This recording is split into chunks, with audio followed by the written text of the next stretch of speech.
I always design buildings or pieces of furniture with a strong narrative sense.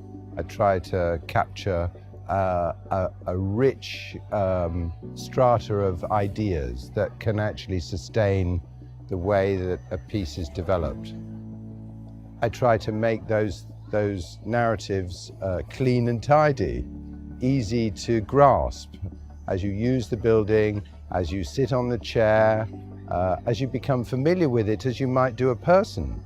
And I think all of that is connected to our environment. And as an architect, I've found it increasingly satisfying. Popularly, Milan is an ugly city. It's grey, it's detached from the rest of Italy, all of that.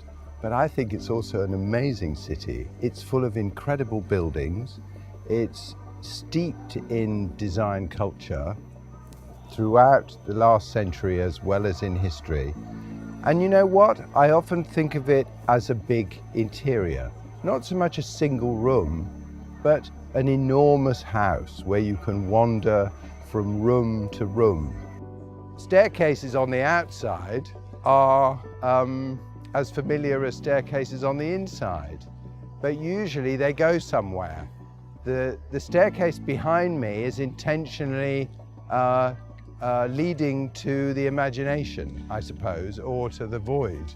That doesn't alter the fact that in the kind of classical language of architecture, staircases are key to giving buildings stature and to accentuate the appreciation of the power of a building.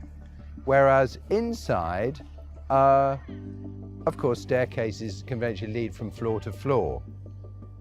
But in all the houses I've designed, I always put 2 staircases.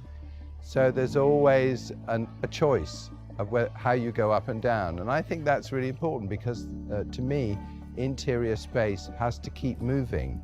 It has to swirl, to spiral, to give you alternatives. And that might be a bit confusing, but it's a way of escaping from the one staircase, house with a corridor, rooms off the corridor.